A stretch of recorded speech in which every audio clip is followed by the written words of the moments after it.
Welcome to Reread, where I'm rereading through the expanded universe in chronological order. Folks, we are on the Secret Mission series by Ryder Wenham, and I'm going to discuss Book 1, The Breakout Squad.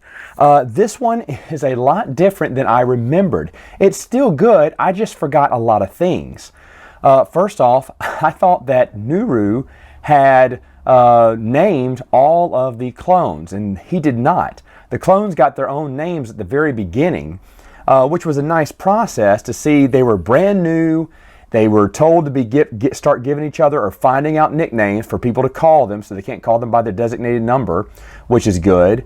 Basically, Jedi Master Ambase, who is Nuru's new master, his old master died in the Battle of Geonosis, and he wants to connect with Nuru, but right now he's been sent on a mission by Chancellor Palpatine with this new squad. He'll be back. But Nuru has inkling in the Force. Not really a vision, but he just thinks that something's going to happen unless I'm there to help my master.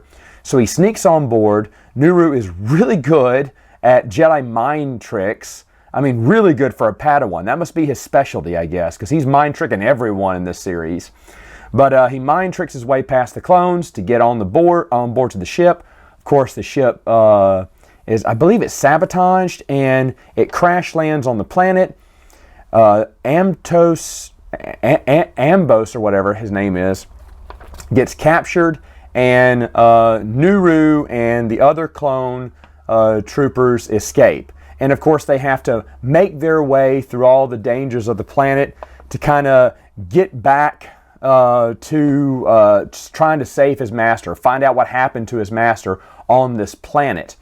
And on this planet is also a separatist base, a secret separatist base. The separatists have been controlling it for a while now, unbeknownst to the Republic, who did not know there was a separatist influence there. The Jedi Master figured it out because he is from that planet, or his origin is from that planet, and he saw something that was a little weird when he looked at something from a separatist army and said, I think that comes from my home planet.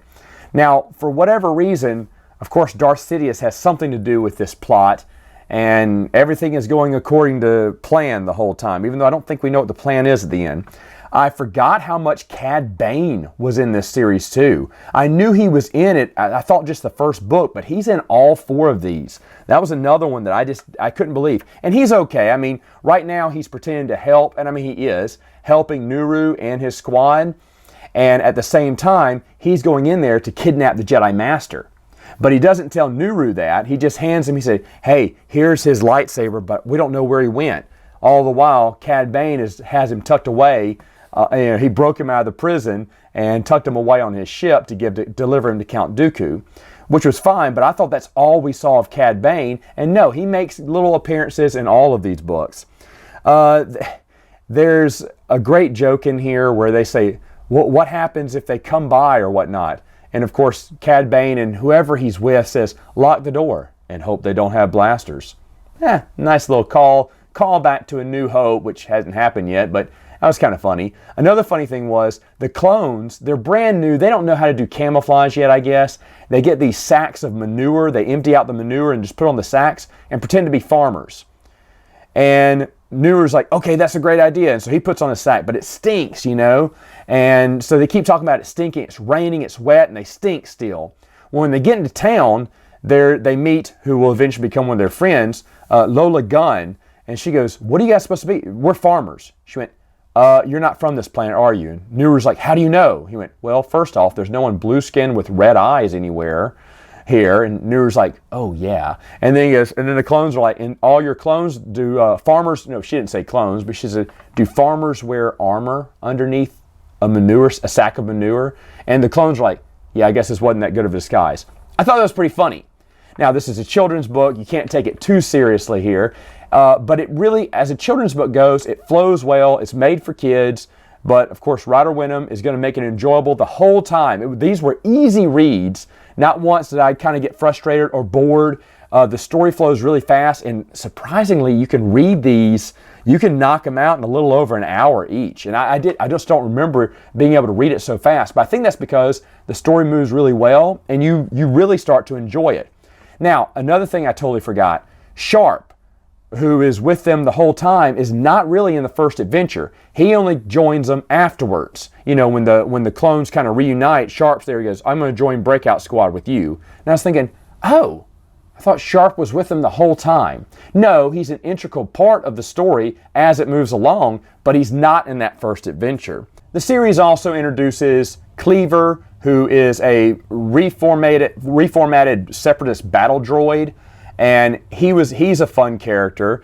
And then finally, they get assigned their first mission as, you know, they kind of escape the planet. Palpatine and Yoda contact him and say, hey, we need you to go into Chiss territory, and because the Chiss have reached out to us about maybe an alliance, and we need all the help we can get fighting the Separatists. And since Nuru, you're Chiss, maybe a familiar face will win them over. And so automatically, even though he's lost his Jedi Master, he just happens to be the right man for the right type of job, and so he's put on this assignment right after. And by the way, they took over the base and freed the planet from the Separatists. So the planet's really thankful for him. So after one successful mission, already Breakout Squadron is going to go into their next mission. So far, what do I think about this series? Well, like I told you, it is for kids. They are children's books, but they are pretty good. All right, folks, I'll review the next one next time.